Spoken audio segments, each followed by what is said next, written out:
The water was rising. The sirens screamed, and still he stood there tired, soaked, holding out his coat.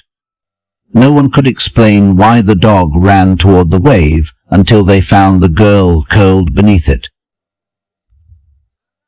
still breathing, still warm. Lahaina, Moik, April 3rd, 2025. The tsunami sirens wailed through the valley like a choir of ghosts. Wallace Dempsey stood barefoot in the wet grass, his hand resting on the head of his old dog, Tank. The air was heavy, like it had already made up its mind. A red pickup with a cracked windshield came barreling down the dirt road. A young National Guard kid barely shaving age jumped out, shouting, "We gotta go. Wave's 30 minutes out." Wallace did not blink, just gave a soft pat on Tank's back and said, "I have outlived 4 presidents and 2 wives. I am not running from the sea." The kid stood stunned, but this is no joke. It is a full surge warning. 5 meters. Maybe more. Wallace looked out past the palm trees, to the line where sky kissed ocean. "I have heard warnings before," he said, calm. "But Tank here, he will know if it is time." Tank, a scarred German shepherd mix with a cloudy left eye and a hitch in his step, had been with Wallace 9 years. Once, he would pull a drowning child from a Montana river. Once, he dragged Wallace out of a diabetic crash when no one else was around.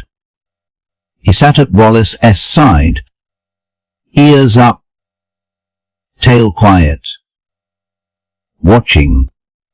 "Get back in your truck," Wallace said. "You have got folks who still need saving." The young man hesitated, then finally left, tires kicking mud. As the engine disappeared, Wallace breathed deep. The hibiscus bush near the porch trembled, though there was no wind. Inside the house, a kettle boiled. The photo wall shimmered in soft morning light black and white class portraits from Lahaina High. A wedding photo from 1963. A wrinkled Polaroid of a newborn girl in a hospital crib. Her name was Alina. Wallace had not seen her in 31 years. He walked back inside, slow and deliberate. The wood creaked under his steps like it remembered every birthday, every loss. He poured tea, sat in his worn recliner, and laid a faded letter on the table. It was dated February 12th, 1994. Dear Alina, I should have fought harder. For you, for your mother, I was angry and proud, and I let those things steal time from us. If you ever read this, know that not a day passed I did not regret it. I still keep your drawing on the fridge, that son with the face. You signed it to Daddy. From Alina, age 5. Tank's not the first dog I have loved, but he is the last. He reminds me to look forward. But today, I keep looking back. Wallace folded the letter. His hand trembled slightly. He tucked it into a wooden box and whispered to Tank, "One last good deed, old boy." Then he walked to the porch, where the light had turned grey. The sky to the northwest was bruising, low and uneasy. Tank stood, sniffed the air, whined once, then ran, not away from the ocean, but toward Lahaina town, fast, limping, determined, like something had just called him. Wallace did not call him back. Instead, he sat, closed his eyes, listened. In the distance, the faint sound of a school bell. 2 hours later, Rescue helicopters combed the shore. Boats carried dazed tourists wrapped in silver blankets. One drone spotted movement in a collapsed garage. Under a pile of boards and a fallen canoe, Tank was found wet. Injured, but alive. His front paw pressed against a girl's chest, keeping her face just high enough above the muddy water. The girl was maybe 25, cold, barely breathing, curled under Wallace's old army coat. Inside the coat pocket was the letter. Still dry. They never found Wallace's body, but they did find something else. A carved wooden box, washed up a mile inland. Inside, a photo of a 5-year-old girl holding a paper sun. A scrap of notebook paper. If I save one more, maybe she will forgive me. To be continued in part 2. The girl under the coat. In the next chapter, the girl wakes and whispers a name, not her own. And a stranger thousands of miles away feels something she has not felt in decades, a memory returning. Part 2. The girl under the coat. The hospital smelled like bleach and rain. Room 217 was quiet, save for the soft beep of the heart monitor and the slow whir of a ceiling fan that turned like it had nowhere else to be. Maya Johnson blinked at the light. Her throat burned. Her skin ached like she would been dragged through gravel. She did not know where she was. A nurse, grey-haired and calm, leaned over her. "You are in Cowley. You made it." "Sweetheart." Maya tried to speak, but her voice cracked like paper. She felt the warm pressure of something heavy beside her. It was the dog. The same one from the flood. He lay on the floor, eyes half shut, paw bandaged, breathing shallow but steady. "They told me he would not leave you." The nurse smiled gently, stayed right there until someone came, even snapped at a rescue diver when they tried to pull you out first. Maya turned her head slowly. The name tag on the coat that had been wrapped around her chest still lay on the side table. She read the stitched thread. Dempsey. Wasn't retired. A wave of memory hit her, not of the tsunami, not of being pulled from the water, but of him, the old man, the front porch, the way he would leave food on the windowsill and never ask questions. She had hidden in the back of his toolshed for nearly 4 weeks. No one else had taken her in, but he never called the cops, never shouted. He just let her be. And then, that morning, he had knocked once, just once, on the shed door. "Storm's comin'," he said, and handed her a coat. Later that evening, the nurse brought in a social worker with round glasses and a clipboard. "Miss Johnson," she said, "you were found at a property owned by Mayor Wallace Dempsey. We have been trying to reach his family. Do you know if he had any?" Maya stared down at the bed. "I do not think he had anyone," she said softly. The woman nodded. Scribbled, "We found a letter on you.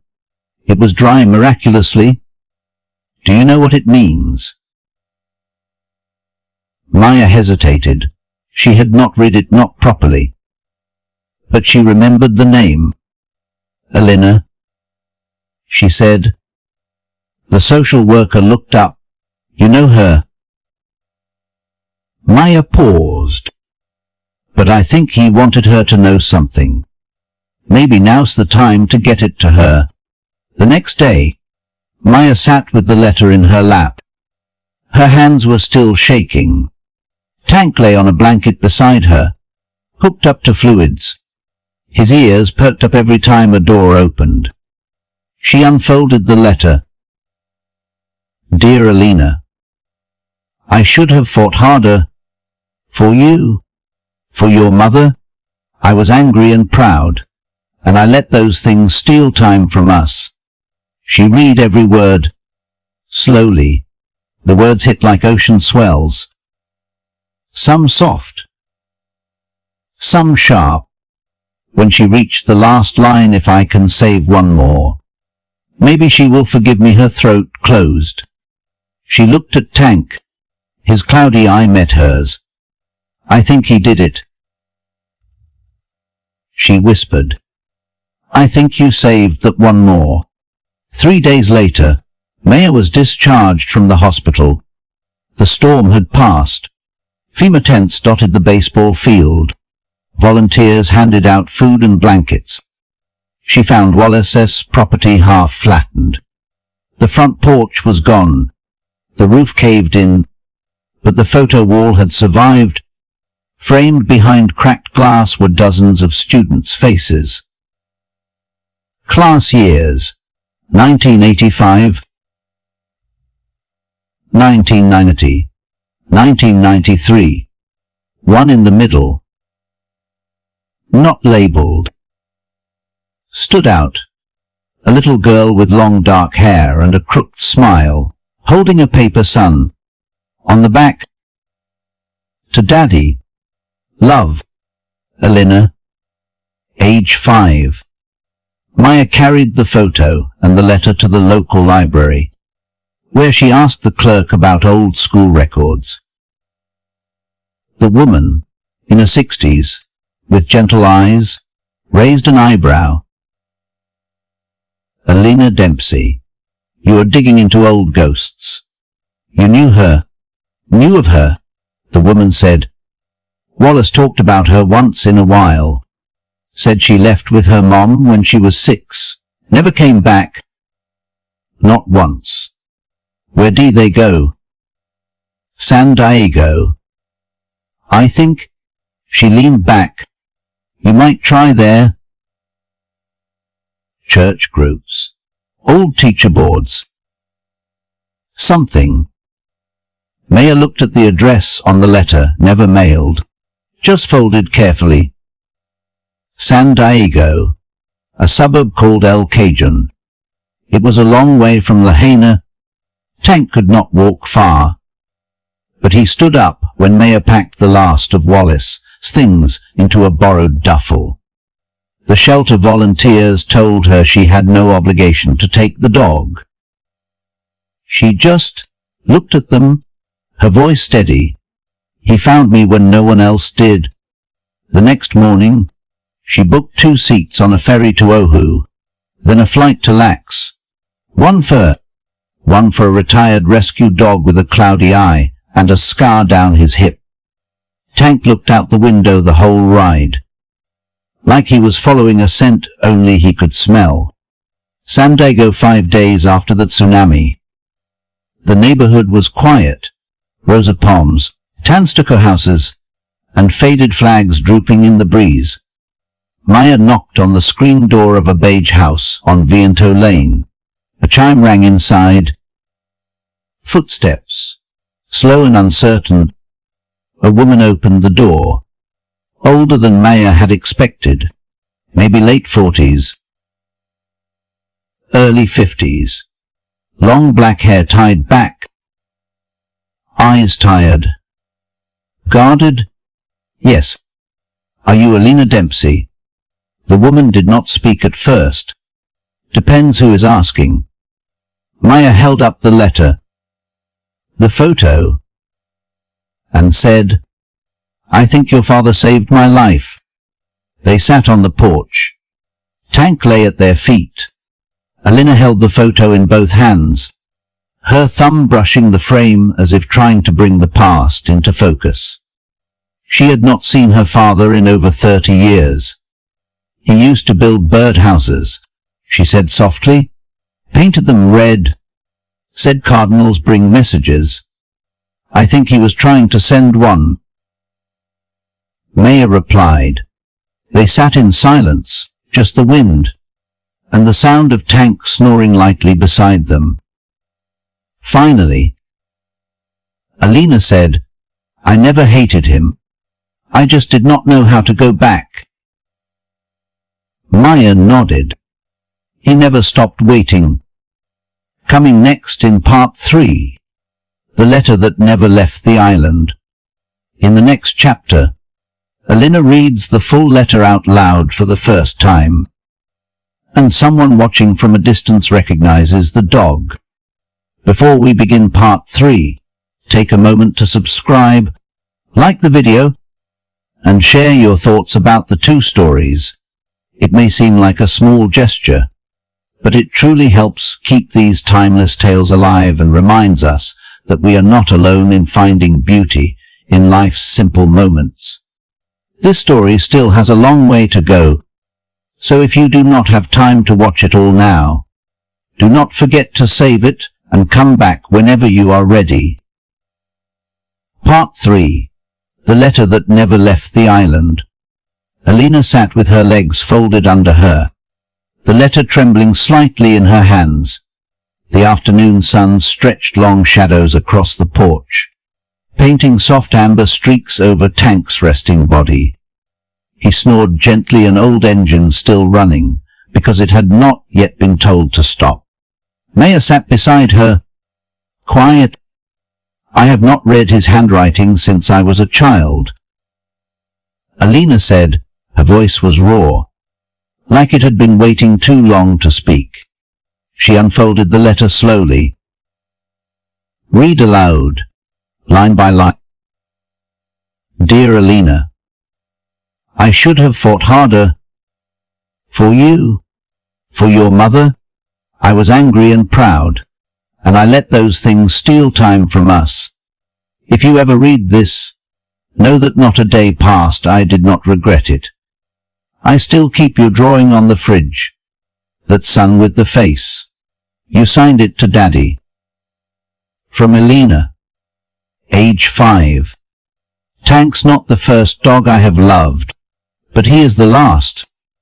He reminds me to look forward. But today, I keep looking back. They say the sea is coming for us this morning.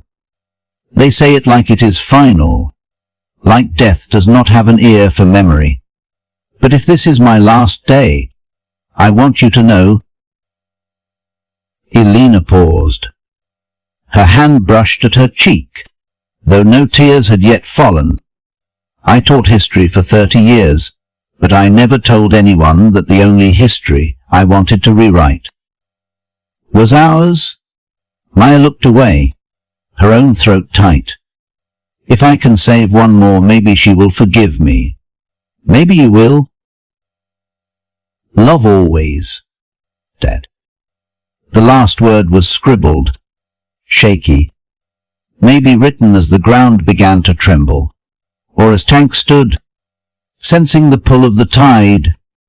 Alina folded the letter, placed it on her lap, and stared straight ahead. My mother never told me he tried to write. Not once. Maybe she never knew. Maya said, it was in his house. Hidden. They sat in silence. A morning dove landed on the railing. It let out a low, lonely sound and then fluttered off toward the roof line. The next morning, Maya took Tank for a short walk around the block. His limp was more pronounced. He stopped often to sniff mailboxes, curbs, the tires of a parked blue Chevy. As they turned the corner, a voice called from across the street. That your dog? A man in his late 60s stood in front of a small garage, wiping his hands on a rag. Grease-stained jeans, baseball cap with Vietnam Veterans of America stitched in faded thread. He is not mine. Maya replied. He belonged to someone we lost. The man squinted, stepped closer, then knelt down. Son of a gun. He whispered. That is Tank, is not it? Wallace Dempsey's dog. Maya's heart skipped. You knew them? Knew him, the man said. Met Wallace in 04. Down in Montana? Avalanche had hit a scout troop camp. Tank pulled out 3 boys before the second slide came. He looked at the dog with something like reverence. I never forgot that dog. Or the man with him. Wallace told me once he did not believe in angels. Said they came late or not at all. But he believed in dogs. Tank looked up. Tail thumped once. Then he sat. Later that day, Maya and Elena sat together in Elena's kitchen. The news was on in the background, talk of federal aid to Maui. FEMA reports. Casualty counts rising. But neither woman listened. Elena pulled out an old shoebox from the top of a hallway closet. Inside were fragments of a life left behind. A faded birth certificate, a friendship bracelet, a dried orchid petal in wax paper, and one photograph. Wallace, holding a toddler Elena, at the beach, both covered in sand, laughing. I barely remember that day. Elena said, but I have dreamed about it. For years. I thought I made it up. Maya smiled softly. He remembered. Every word in that letter proves it. Elena ran her fingers over the image. Do you think he knew I would get it? I think. Maya said, he did not care if it was too late. He just needed to say it. Elena looked out the window. I used to hate him for disappearing. But now I wonder if I disappeared first. The following Sunday, Elena and Maya returned to Hawaii briefly. The community had arranged a remembrance service for Wallace. No body. No casket. Just a simple wooden plaque placed in front of a hibiscus bush that had survived the flood. Wallace Dempsey, teacher, father, friend. He stayed until the waves came. Elena stood before it, holding the photo of her 5-year-old self and her father. Maya read the letter aloud to the gathered crowd. Journalists from the Maui Times. Former students. Retired firefighters. Even tourists who'd read the viral story and flown in to stand quietly among the locals. When she reached the end, she did not cry, neither did Elena. But Tank, sitting on the grass at their feet, let out a soft, low whimper, his eyes scanning the horizon like he expected someone to walk toward them from the sea. That evening, back in their hotel room, Maya scrolled through her phone. The story had taken off. Dog saves girl in Maui tsunami. Letter from the past emerges. The headlines came from USA Today, The Washington Post, even BBC. Elena's inbox was full, some from Wallace's former students, some from old colleagues. But one message caught her eye. From Paul Rise. Subject: I think I knew him too. He wrote, I served with Wallace in 1969. He saved my life in Kasan. I never knew what happened to him after. But if that dog is still around, I would like to see him. I owe them both. Coming next in part 4, The Man Who Owed His Life. In the next chapter, Maya and Elena meet Paul Reyes, who reveals a long-buried story from Vietnam. And the truth behind Tank's name finally comes to light. Part 4. The Man Who Owed His Life. They met him in a quiet diner in El Cajun, the kind of place with cracked red boots, bottomless coffee, and a waitress who called everyone Hon. It was early morning, barely 8, but Paul Reyes was already seated, a black coffee in hand and a folder laid neatly on the table. He stood when they walked in, 6 feet, broad shoulders still squared with habit, though the years had carved deep lines into his face. His voice was calm when he spoke, but his eyes had that same distant glint Maya recognized in Wallace's photos. "You must be Alina," he said, extending a hand. Alina shook it firmly. "You served with my father." Paul nodded. "Kisan, 69. 3rd Marines. We were young, dumb, and thought we would live forever." Maya slid into the booth beside Alina. Tank lay beneath the table, head resting on his paws. Paul looked down, smiled, said something quietly in Spanish. Tank's ear twitched. "He knows it," Paul said. "Wallace used to talk to him in both. He named him Tank." Maya said, sipping her water, "Do you know why?" Paul leaned back. "Because of me. It was late February 1969. Kisan. The jungle was damp with fog and gunpowder. Paul had taken shrapnel to the leg during an ambush and was losing blood fast. Wallace, then Corporal Wallace Dempsey, had dragged him behind a shattered supply crate as mortar shells pounded the hill. Paul had begged him to go. "Leave me. I will slow you down."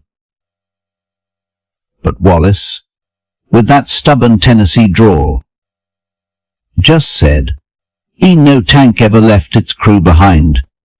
Then he hoisted Paul over his shoulder and ran through fire, through mud,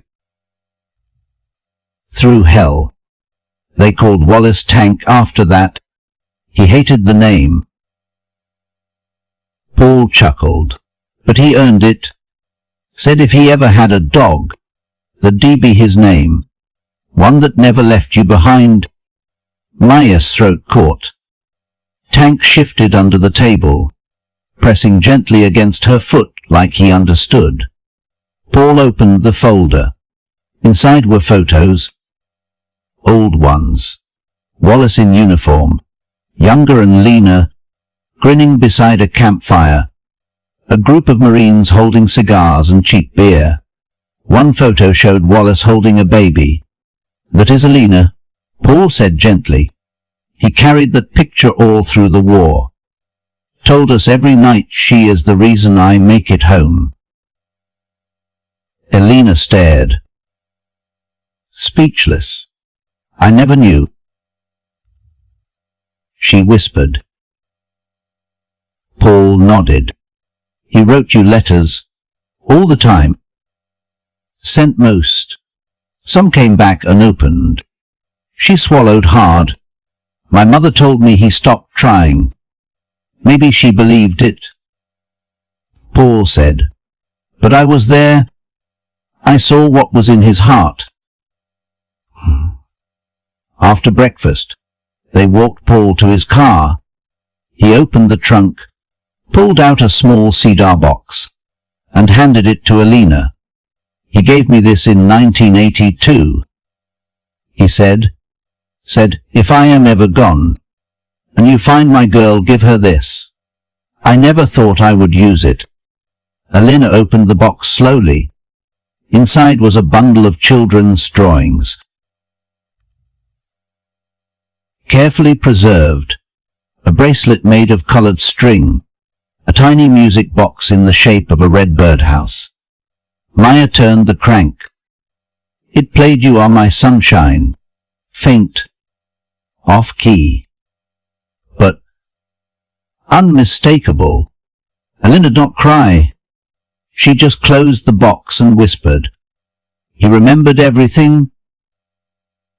That night, Maya sat on the back porch with Tank beside her, watching the sky fade from lavender to navy. She thought about Wallace, how a man could live with so much silence and still choose kindness, how he had reached out to her quietly, without asking anything in return. No one else had ever done that. Elena came out, holding 2 mugs of tea. She handed one to Maya. "I found something else," she said, tucked in the lining of the letter envelope. She unfolded a tiny scrap of paper. "To whoever finds this dog, he will never leave you. But if he stops walking, it means he has done enough. Let him rest." Maya swallowed hard. "Do you think he knew it was coming?" Elena nodded. "I think he made peace with the sea a long time ago." The story continued to spread. Local newspapers ran retrospectives on Wallace's teaching years. Dozens of former students wrote letters to the editor, remembering him as the man who stayed late to help with essays, who brought in donuts every Friday, who once bailed out a student caught stealing lunch. "He saved more lives in the classroom than on the battlefield," one woman wrote. Another, "He made you feel like history mattered. Because people mattered, Tank became something of a symbol." Veterans groups across the country shared photos. A former student in Pennsylvania painted a mural of Wallace with Tank at his side, standing in front of a wave, unshaken. They called it the teacher who stayed. Elena started writing again, something she had not done since college. A memoir, maybe a letter of her own, or perhaps just a way to tell her son about the grandfather he would never meet. She told Maya one night, "You brought him back to me." Maya shook her head. "He never left you. You just forgot how to hear him." They both looked at Tank. He was older now, slower, slept longer, but his eyes still watched the door when wind rustled through the trees, still lifted his head when someone said Wallace's name. The vet confirmed it 2 weeks later. Congestive heart failure, nothing to do but make him comfortable. Maya lay beside him on the floor that night, whispered old stories to him, ones Wallace had told, ones she had made up. She played the music box, let it drift through the still air like a lullaby. And when the morning came, Tank did not wake. He had stopped walking, because he had done enough. Coming next in part 5, The Shelter with No Locks. In the next chapter, Maya builds something new from Wallace's memory, not a memorial, but a place where no one gets left behind. And a letter arrives in the mail, decades late but right on time. Part 5, The Shelter with No Locks. The old community center off Spruce Street had been boarded up since 2008. The roof leaked. Paint peeled. The floors creaked like they would spent years listening to ghosts. But Maya saw something else. She stood in the middle of the wide main room, dust catching light in the air like snow in a sunbeam, and imagined beds along the wall, shelves of food, a quiet place where no one would be asked for papers, or stories they did not want to tell. Tank's leash still hung from her wrist, though the weight was memory now. She ran her fingers along a faded sign painted near the entrance. "You belong here? That is enough for me," she whispered. The idea had come slowly, like morning fog rolling through grief. After Tank passed, Maya did not sleep for 3 nights. She kept expecting the thump of his tail against the wall, the soft shuffle of paws across linoleum. But instead, there was silence, and then a knock. It was Elena, holding a folder. "I found the deed to this place," she said. "My father helped keep it running back in the 90s. Taught GED classes here on Saturdays. They closed it after the funding dried up. Maya looked through the file. Elena was smiling now, but there was something tired behind it. I think he would want it to be used again. They named it Tank's Shelter. The first night, 2 women came, one with a toddler, the other with a black eye and no shoes. No questions were asked. Just a mattress, warm soup, and a promise. You won't be alone tonight. By the end of the first week, they had 10 beds filled. Local churches donated towels. A retired nurse volunteered night shifts. A man who used to drink in the alley behind the shelter now swept the sidewalk every morning. Maya placed a carved wooden box on the main table. Inside, a photo of Tank, Wallace, and the letter that had started it all. Beneath it, a brass plate. He never left anyone behind. Letters began to arrive. From Maine. From Alabama. From Kansas. One came in an envelope yellowed at the edges. Postmark 1996. San Diego. No return address. Inside, a single sheet of paper, written in careful, blocky handwriting. Wallace. I do not expect forgiveness, and I won't ask for it. But I am leaving the past here in this mailbox, like you left the birdhouse on our porch that summer. Elena is growing up kind. She asks about you sometimes. I never knew what to say. Maybe one day she will find her own way back to you. So, Anne. Maya brought it to Elena. Hands trembling. Elena read it once. Then again. She never told me, she said softly. She made it sound like he forgot us. But he never did, and neither did she. Not really. She folded the letter and placed it inside the wooden box. A camera crew came out 2 weeks later. They had read the story online, The Dog. The letter? The Wave? Asked if they could film a segment for a Sunday morning program, just a short piece. They said, human interest. Maya agreed on one condition. No interviews. She said, only the people here get to talk, the ones who were found. The reporter agreed. But as she was packing up, she asked Maya something off camera. What made you stay that night of the wave? Maya did not answer right away. She looked out the shelter window, to the tree where she used to sit with Tank. Someone gave me a coat, she said finally, and did not ask me to explain. One evening, just after dusk, a boy came to the door. 14. Rail thin. Hoodie zipped up tight. Eyes alert, but not angry. He did not speak, just held out a dog collar in his hand. It was frayed, worn, faded lettering on the leather. Ace. Maya knelt. Is Ace your dog? The boy shook his head. He was my mom's. Died last.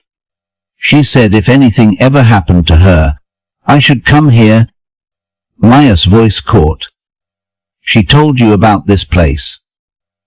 She said it was the only place that saved her, that did not want something back. Maya nodded and stood. Then come in. You already belong. By summer, Tank Shelter had a waiting list. Maya started writing grants. Elena helped her navigate the legal mess permits. Insurance. Food licenses. Former students of Wallace sent books. One woman offered a monthly donation in exchange for just one thing: a chance to volunteer and clean the floors every Friday. She said he once sat with her all night when her mother passed. Alina said, he probably did. Maya replied, he never told anyone the good things. Just did them. Maya bought a mailbox. Not for mail. For letters that could not be sent. They placed it in the corner of the main room. No lock. No instructions. People filled it with pages folded in half. Some were addressed to God, others to mothers, to sons, to someone named Bobby who took the wrong turn. Once a week, Maya emptied the box. She did not rid them. She just bundled them, tied them with string, and placed them in a storage chest labeled Hearts Not Forgotten. Alina said they should be burned someday. But Maya shook her head. They are not trash. She said, they are proof. One night, Maya could not sleep. She stepped outside. The street was quiet. Somewhere, a sprinkler clicked on. She sat on the porch swing, looked at the stars, and spoke out loud. Wallace. You listening? No answer, but maybe a breeze. Your girl's okay. Your dog's remembered, and I am still trying. She closed her eyes. Just thought you would want to know. Coming next in part 6. The girl in the photograph. In the next chapter, a stranger arrives with a familiar face and a truth Maya never expected. And a moment of recognition opens a door to Wallace's past that had never fully closed. Part 6. The girl in the photograph. The photo was old, creased down the middle, corners soft from being touched too often. It had lived on the wall of Wallace's living room, just left of the record player that never quite worked. It hung in the main hallway of Tank's shelter, framed with salvaged barnwood and a small brass plate beneath it. Alina, age 5. To Daddy. In the picture, a little girl smiled wide, front tooth missing, paper sun in her hands. Most guests passed it without notice, too busy with heavier things, warm showers, beds, tears. But not the woman who came through the door that September afternoon. She stopped mid-step, eyes fixed, breath caught. Then she whispered, "That is me."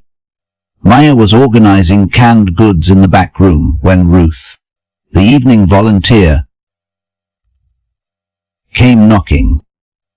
"There is someone you should meet," she said, voice low. "She is." Shaking, Maya walked out front and found the woman still standing there, one hand over her chest. She was in her early 40s. Strong jawline. Tired eyes. Her clothes were clean but worn, the kind picked over from a shelter pile. There was something familiar about her, but Maya could not name it yet. "Can I help you?" The woman turned slowly. "That photograph, where did you get it?" Maya hesitated. It belonged to the man who built this place. Wallace Dempsey. The woman's mouth opened, then closed. She pointed again. "I swear, I think that is me. I think I am that little girl." Her name was Jenny. She had no last name she wanted to give. No address. No phone. She said she would been in and out of foster care her whole childhood. Never knew her father.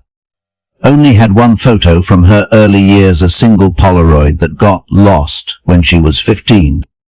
"I have been to a dozen shelters," she said, "seen hundreds of photos, but never one that hit me like that." Maya listened. Arms folded. Heart pounding. Do you remember anything else? She asked. Jenny nodded slowly. There was a dog, big, brown, friendly, but real quiet.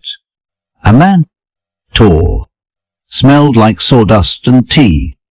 He used to sing sometimes, under his breath, not to me, just into the air. Her voice cracked, and a red birdhouse. I remember that. Maya's breath caught. She reached for the music box, the one shaped like a red birdhouse that Wallace had left behind. Turned the crank. You Are My Sunshine played, low and slow. Jenny's eyes welled. That is the song. She whispered. He used to hum it when he thought I was asleep. Elena arrived that evening. Maya had not told her much, only that someone had come, and she needed to see something. They sat in the office, the music box between them. Jenny waited outside, pacing. She looked like she might bolt. When Elena walked out, she stopped short. They stared at each other for a long moment. Then Jenny said, You are her, and not you, the girl in the picture. Elena nodded. I am. Jenny swallowed. Then, I am not your sister. Elena stepped closer. I do not think so. But you are someone he loved. Jenny looked down. I do not understand. Elena smiled gently, eyes full of something both fragile and firm. Maybe he could not save me, but maybe he tried again. That night, they sat under the string lights behind the shelter, sipping weak coffee from paper cups. Jenny talked in slow pieces, like someone pulling up memories from under deep water. She remembered being 5. A storm. A man carrying her through the dark. A shelter that smelled like cedar and old books. Warm blankets. A voice reading stories about presidents and dusty wars and far-off cities. Then a woman came, said she was family, took her away. Jenny never saw the man again. Maybe it was not Wallace. She said, maybe it was just someone kind. Elena shook her head. It was him. She pulled a photo from her purse. Wallace in 1990, smiling awkwardly beside a class of 3rd graders. Same build. Same beard. Jenny gasped. That is him. That is the man. Maya dug through Wallace's sold papers that night. In the back of a folder labeled Rent Receipts, 1992, she found it. Jenny V. No last name. Scribbled in pencil. 5 years old. Taken in by temporary guardianship, no formal foster process. Underlined. Returned to maternal aunt 4 per 12, 1990ths. No further contact permitted. Maya sat back in her chair, looked out the window. Tank would be barked at this moment. She thought, like he knew everything before she did. Over the next week, Jenny did not leave. She swept the floors, helped serve soup, sat with newcomers until they stopped trembling. One afternoon, a man in a business suit wandered in by mistake, looking for the tax office next door. Jenny smiled, pointed him the right way, and went back to folding donated socks. When Maya asked her later why she would stayed, Jenny shrugged. I think I've been trying to come back here my whole life. Just did not know where here was. Elena found something else. Buried in a box of Wallace's lesson plans was a storybook. hand-bound, titled The Girl Who Taught the Dog to Smile. The drawings were simple, childlike. A man, a little girl, and a dog that slowly learned joy again. On the last page, in Wallace's careful handwriting, she was not mine by blood, but she belonged to the good in me. That night, Elena read the book aloud in the shelter's common room. Everyone listened, people with no teeth, people with too many scars, people who had not heard their own name said kindly in years. Jenny sat cross-legged on the floor, arms around her knees. When Elena closed the book, no one clapped. It was not that kind of moment, but someone whispered. He knew, and Jenny nodded. So, coming next in part 7, The Box with the Red Ribbon. In the next chapter, Elena receives a mysterious delivery from Moe, sealed since the day after the wave. Inside lies something that brings every piece of the story full circle. Part 7. The Box with the Red Ribbon. The package arrived on a Thursday morning. No return address, no name, just a sticker with smeared ink that read Moe Rescue Station, hold if found, and a date. April 5th, 2025, 2 days after the wave. Elena was in the back office, sorting through donation receipts, when Ruth carried it in. This just came by courier, she said, straight from Hawaii. Elena stared at it for a long time. It was not large, maybe the size of a shoebox. Brown cardboard sealed tight with clear tape. But what caught her attention was not the box itself. It was the ribbon, a thin strip of faded red cloth, tied gently around the middle, like someone had meant it to feel more like a gift than a recovery. She ran her fingers over the knot, and for a moment, she could smell salt water and sawdust, and the faint scent of her father's chamomile tea. Maya and Jenny were in the kitchen when Elena opened it. They gathered at the round table beneath the photograph of Wallace and Tank. The room was quiet, only the distant hum of an old refrigerator and the tick of the Shelter-S second-hand wall clock. Elena peeled back the tape, folded back the flaps. Inside, neatly packed in layers of linen and newspaper, were 5 items. A red spiral notebook, edges frayed. The first page marked her father's shaky handwriting. Things I still remember. A carved wooden figure, a dog with one ear chipped. Tank. No doubt. 3. A cassette tape. Unlabeled. 4. A tiny box of dried hibiscus petals, sealed with wax. 5. A photograph. Face down, Elena reached for the notebook first. She opened to the first page. The writing was uneven but deliberate. April 1st. The sea is loud today. Things I still remember.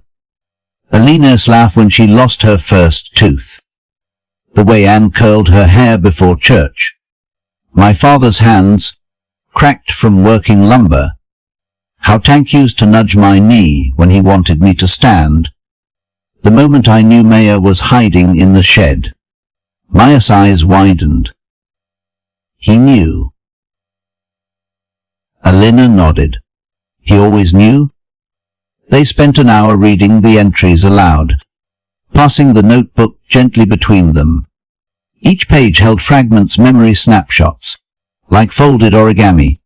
The smell of chalk dust. The sound of a distant train.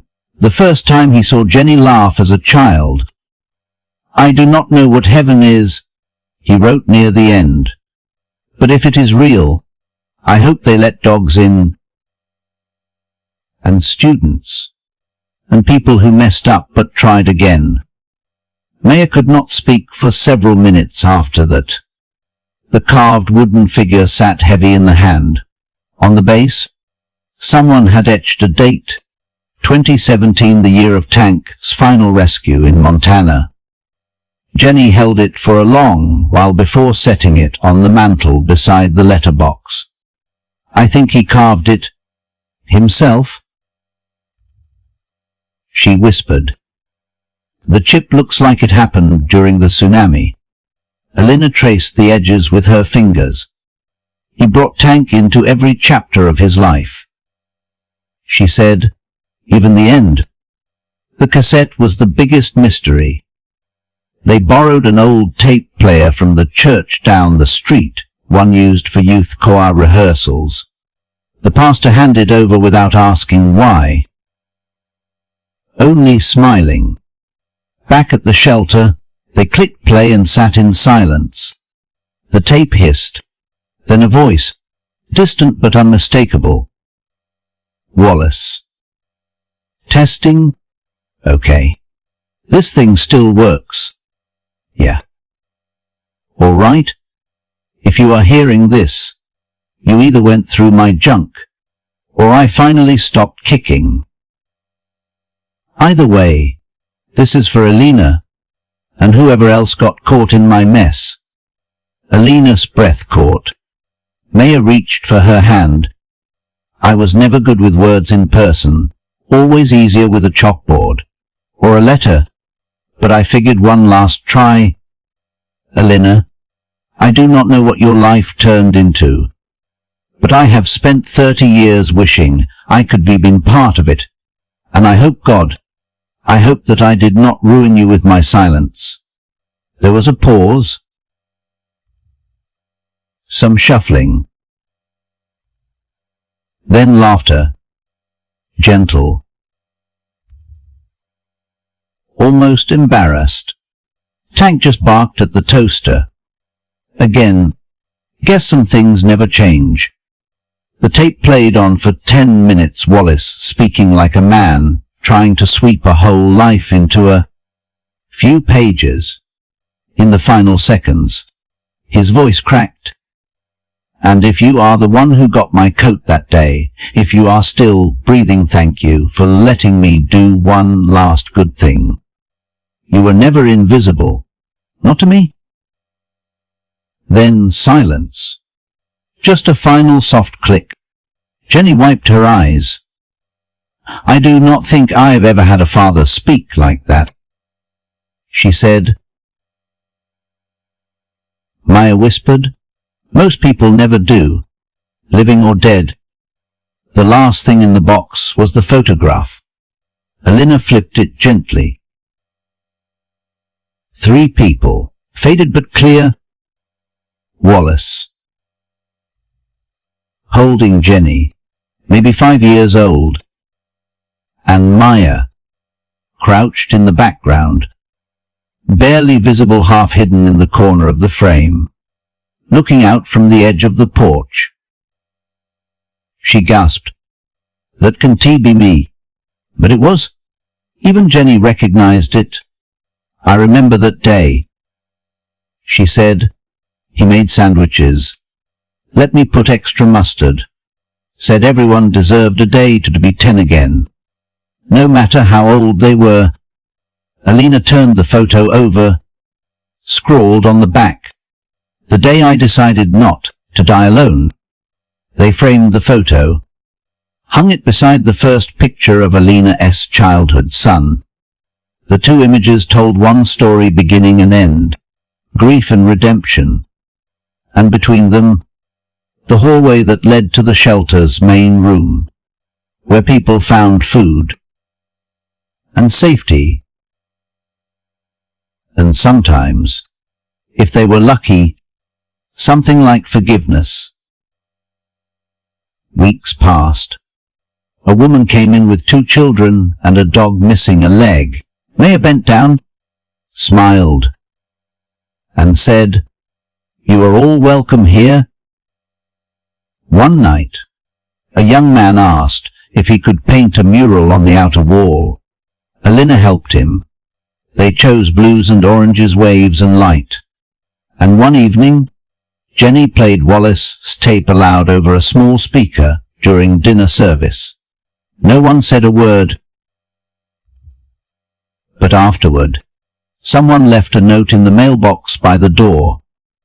"I came here looking for food. I found my father's voice instead. Thank you." Coming next in Part 8, The Anniversary Tide. In the next chapter, 1 year after the wave, Maya receives an unexpected visitor and a final letter Wallace had written but never mailed. It holds the one apology he never had the courage to send. Part 8. The Anniversary Tide. The ocean was quiet that morning. Too quiet. Maya stood on the bluff behind the shelter, hands tucked into the sleeves of her cardigan, staring out toward the horizon where the grey-blue met sky.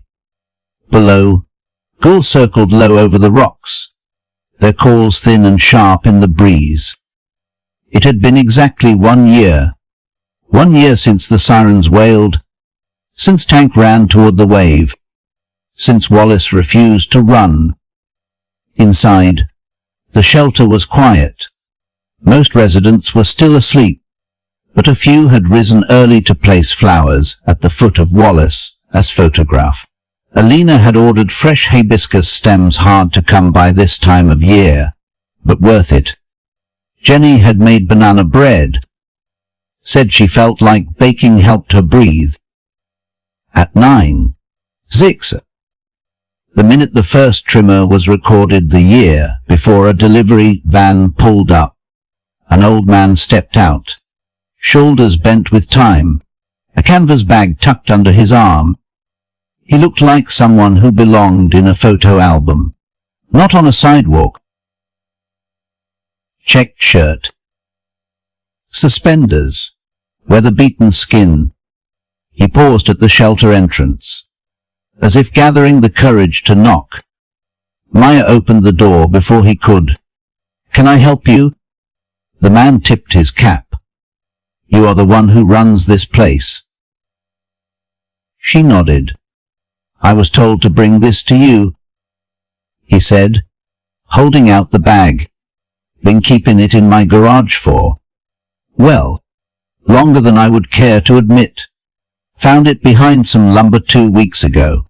Almost threw it out, but then I saw the name." Maya took the bag gently. A name was stitched in the corner. Dempsey. Her breath caught. The man's name was Hank Collier. Said he used to run a hardware shop back on Maui. Knew Wallace for 30 years. He was the kind of man who brought back borrowed tools without being asked. Hank said, sipping coffee in the kitchen, paid in cash, used both hands. "You do not forget men like that." He leaned forward, said if anything ever happened to him, to give you this. "You will know her when you see her," he told me. I did not know what he meant. But now, I figure it is you. The canvas bag was heavy. Maya brought it into the office and unzipped it slowly. Inside were 3 items. A letter in a sealed envelope, marked in pencil, not for me. For her, a small driftwood box, with a lock but no key. A navy blue necktie, folded neatly. She sat for a long moment before touching any of them. Then she reached for the letter. The envelope was yellowed, the seal cracked from time. Inside, a single page handwritten, like everything Wallace had ever done. "Anne, I do not know if this will ever reach you, and maybe it should not, but I am writing anyway, because silence never gave me peace, and I owe you the decency of trying. You were right to leave. I was angry at everything, at the world, at the war, at myself. And I took that out on the only people who ever loved me. I told myself I was protecting Alina by staying away. Truth is, I was hiding from my own shame, And when you wrote that you were moving, I folded the letter in half, put it in the drawer, and told myself it was too late. It never was. If you read this, I hope you will forgive me for the years I threw away, for the birthdays I missed, for the way I never showed you the gentler part of me, the part that sang in the garden when I thought no one was listening, the part that carved birds into wood and cried during war movies. You were right, I was broken. But I think I finally started putting the pieces together. Late, but not never. If we ever meet again, I will wear the blue tie, the one you bought me for our 10th anniversary, the one I said I hated, but never stopped keeping. I never stopped loving you. Elena read the letter in silence. When she finished, she placed it back in the envelope and tucked it into the shelter's wooden memory box. He never mailed it, she said. Maya nodded. Maybe he could not. Jenny stood nearby, staring at the driftwood box on the table. No key, she said. But when she lifted it, something rattled inside. They pried it open carefully with a flathead screwdriver. Inside, a tiny gold ring nestled in a velvet pouch. On the inner band, barely visible, Aid. Always, Anne Elizabeth Dempsey. Elena touched the ring. Almost reverently. I think he meant to give it back, she whispered. Maya reached for the tie, ran the soft fabric between her fingers. He wore it once, she said, at the shelter, for a photo. Jenny searched her phone and pulled up the image. Wallace beside tank, arms crossed, neck straight, a navy tie around his collar just slightly crooked. He had worn it, and he had waited. That evening, they held a candlelight gathering in the shelter courtyard. Not a service, not a funeral, just a night for stories. One by they stood and shared memories of Wallace, of Tank, of the moments they would arrived at the shelter and found more than a place to sleep. A man spoke of being released from prison and walking 6 miles just to see if the rumors were true. Woman spoke of Wallace bringing her a coat during the first rain of the season and not saying a word when she cried. Maya stood last. Sometimes, she said, the good we do does not come with applause. It does not get noticed or recorded. It just echoes. Quietly, she looked up at the mural on the outer wall, waves and light, and a man standing with a dog at his side. He did not wait for thank yous, but I think it is time we said one anyway. She lifted her candle high. To Wallace. Dozens of lights joined hers. To Wallace. Afterward, Elena stayed behind. She sat on the edge of the garden, the tie folded in her lap, the ring tucked safely in her palm. The moon hung low and full, casting silver on the hibiscus petals. She looked up. I wish you would sent it, she said, but I heard it anyway. And in the hush that followed, as wind moved gently through the trees, she thought she heard the echo of a man's voice, low, steady, familiar. You were never invisible, not to me. Coming next in part 9, the wave keeps moving. In the next chapter, a storm approaches, threatening the shelter's future, and Maya must decide how far she will go to protect what Wallace left behind. But just when hope begins to falter, an old face returns, carrying the next piece of Wallace as legacy. Part 9. The wave keeps moving. Rain was coming, the kind that did not ask permission. Maya could smell it in the dirt, in the way the trees stiffened, in how the wind curled around the edges of the shelter, like it was looking for a way in. They had dealt with storms before, leaky windows, flash floods in the alley, but this one was different. Forecast showed rising tides, record winds, flood watches across 3 counties, the kind of rain that tested foundations, both wood and will. Inside the shelter, the tension was rising. Some of the residents paced. Others packed bags, ready to flee if needed. Jenny reinforced window seals with duct tape while Alina stacked canned goods onto high shelves. A retired fireman who now slept in room 3 organized sandbags from a local church. But it was Maya who sat at Wallace's old desk, eyes on the insurance notice. Policy terminated. Too old. Too many risks. Too late. I can cover a little, Alina said, peering over her shoulder. Maya shook her head. Even if we fix the roof, we can T-patch the floor. The plumbing. Everything else falling apart. It is more than money now. Jenny entered, soaked from the waist down, hair clinging to her cheeks. Water already creeping into the basement. Maya stood.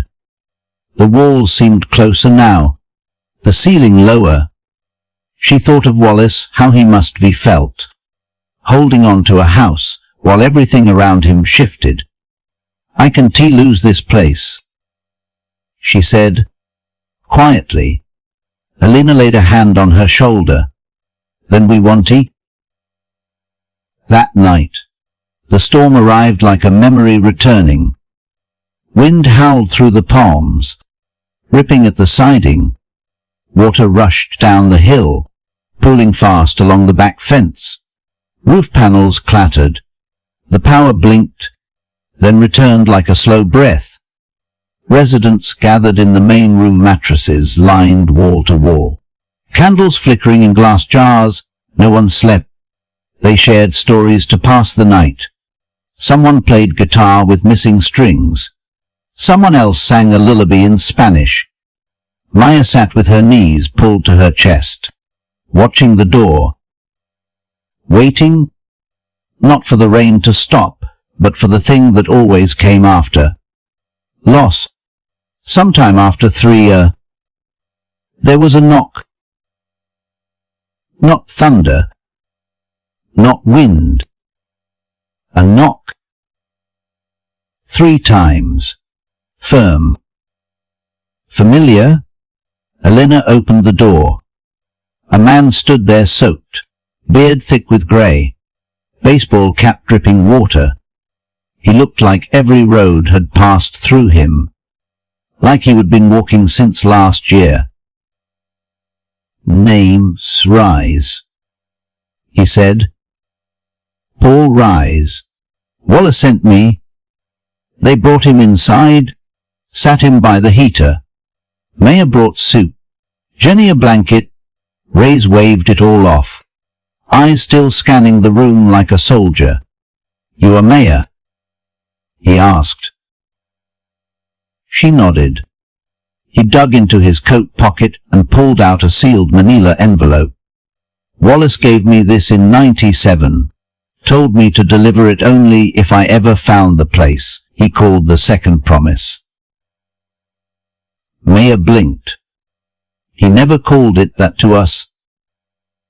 Ray's smiled, slow and sad. He was talking about the shelter before it existed. Told me, one day I will make something better than the life I lost. And I will leave it open, so nobody ever feels locked out again. They opened the envelope together. Inside, a hand-drawn blueprint of the shelter layout, sketched in pencil, dated 1995. A list of names, all people Wallace had helped.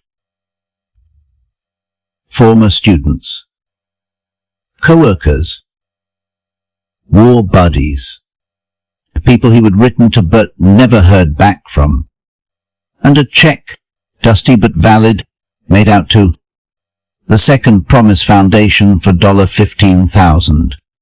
Post-dated 1 year after his death. Maya stared at the check like it might dissolve in her hands. He planned this, she said. He always knew? Alina nodded. It was not a shelter to him. It was an apology. A second chance. Jenny whispered. He built this place in his head long before we ever walked through the door. The rain hammered harder against the windows, but no one moved, because something else had arrived with the storm. A reason to stay. Ray spent the next morning fixing the basement sump pump with Room 3's retired fireman. They found where the water was pooling and dug a trench line with shovels that had seen better decades. The residents followed his lead. Quiet, focused. No orders. Just movement. Wallace had led like that too. By midday, the rain had slowed. Power held. The shelter stayed standing. Ray's brewed coffee in the old percolator and passed mugs around like communion. This place, he said, it is more than walls. Maya smiled. It always was. Later that week, a local reporter returned. She had heard about the storm, the rescue, the check. What is next? She asked Maya. Maya looked out the window. Tank's leash still hung on the nail by the door. Wallace's photograph had not moved. I think, she said, we keep the door open. No matter what comes in. They used the check to start a proper foundation, registered, legal, with a board of directors made up of shelter residents. Alina worked the paperwork. Jenny ran the pantry. Ray's became maintenance and morning greeter. People did not ask if it would last. They just showed up, hungry, hurt, hopeful, and someone was always there to say, you already belong. Coming next in part 10, The Last Good Thing. In the final chapter, Maya uncovers Wallace's final words hidden in plain sight, and the shelter faces its first anniversary with a legacy that refuses to fade. And when a little girl draws a picture of the shelter, the whole town learns what home really means. Part 10, The Last Good Thing. The first anniversary came soft and blue, like a bruise fading beneath skin. The rain was gone. The skies cleared. A breeze passed through the open windows of Tank's shelter, carrying the smell of hibiscus and clean laundry, and something older, something like peace. Maya stood in the doorway of the common room, watching the residents set up folding chairs for the memorial gathering. Jenny was stringing paper lanterns across the rafters. Ray's adjusted a crooked welcome sign with an old wrench Wallace once carved his initials into. Alina stood near the bookshelf, fingering the worn spines of Wallace's teaching copies catcher in the rye. The things they carried, Fahrenheit 451. All of it felt familiar now. Steady, like a boat that had learned to ride the tide. At noon, the courtyard filled. Former students flew in from as far as Ohio and Anchorage, veterans who deserved with Wallace. Shelter volunteers. Even the mayor showed up, quiet and wide-eyed, sitting beside a man who used to sleep behind the library dumpster. They called it a gathering, not a ceremony. Wallace would be hated formality. At the center of the garden stood a newly planted magnolia tree. Tall. Rooted, it had grown fast, as if it knew it had work to do. At the base, a plaque read, Wallace Dempsey. He stayed until the waves came, and then he stayed some more. Maya stood to speak. She did not prepare a speech. Wallace would not have. She just looked around at the people seated in the courtyard, faces weathered by different winds, and spoke from the quietest part of her chest. I came here broken, she said, and hungry, and scared. She looked down, and I found a porch light. No questions, just soup and silence, and a dog with a cloudy eye who did not care where I would been. She smiled. Wallace did not save me the way. Heroes save people in movies. He did not throw punches or give speeches. He just stayed, even when the water came, even when his time ran out. She pointed to the magnolia tree. This shelter was not his way of being remembered. It was his way of remembering us. After the speeches, a little girl named Tsunami, 6 years old, shy, stepped up to the mural wall with a box of sidewalk chalk. She drew for 20 minutes straight. No one interrupted. When she was done, the wall held a picture of a house with wide open doors. Inside stood a man with white hair and a crooked tie, one hand resting on a dog's head. Above them, in wobbly pink letters, she wrote, "This is where the good thing happened."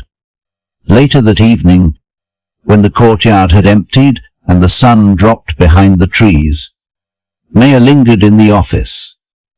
She opened the drawer Wallace had always kept locked. Reyes had found the key last week behind a loose board in the floor. Inside, it was not files or paperwork.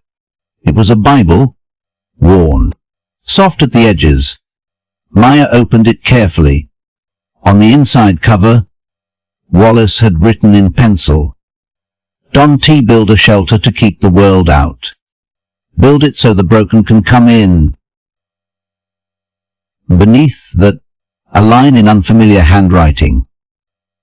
"You did, Wallace. You really did." Anne. Maya closed the cover gently, sat for a while. Then she reached into her own notebook and added a line to the front page. He stayed until the waves came, but the waves did not end him. That night, Alina brought out the red birdhouse music box and turned the crank one last time. "You Are My Sunshine" played softly in the garden, the melody curling around the roots of the magnolia, around the picture Nomi had drawn, around the hearts that had gathered and stayed. Maya sat beside her. Jenny leaned her head on Ray's shoulder. A few candles flickered in jam jars. And across the street, someone left a small cardboard sign in the grass. "If you re lost, start here." 1 month later, a check arrived. Unsigned. Anonymous. Amount, $100,000. Memo line. "For the next good thing." Maya cried when she read it. Then laughed. Then walked outside and nailed the check laminated onto the bulletin board beside the door. It stayed there for a week before being framed and moved to the dining room, just above a print of Wallace's handwritten note. "Let them in." A year after that, Tank Shelter opened a second location, this one in Lahaina, Hawaii.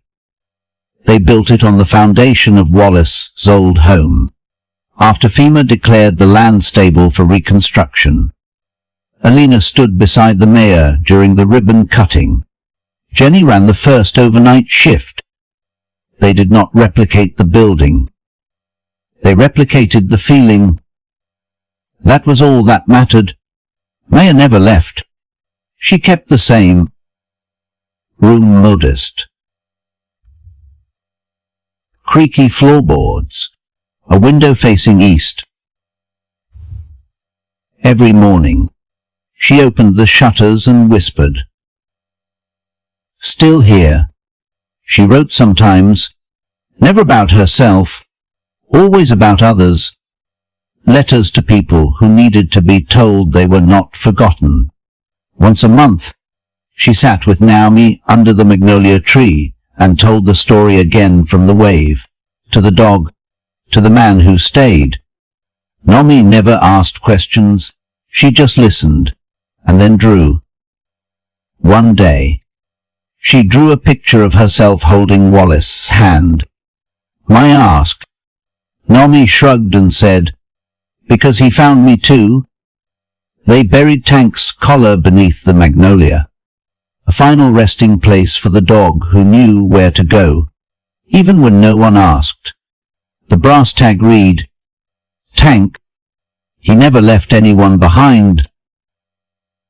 Years later, when Maya's hair had gone completely silver and Wallace's photo had faded just slightly in the sun, a documentary crew came to film. They asked her the same question everyone asked. Why did you stay? Maya did not hesitate. Because Wallace did. Then she added, and because staying is sometimes the bravest thing a person can do. Final image. A wooden bench beneath the magnolia tree. Two names carved gently into the backrest. Wallace and Tank. One stayed. One ran toward the wave. Both found the lost. And beside it, a sign painted by a child, now laminated by time. This is where the good thing happened. Come in. There is still room.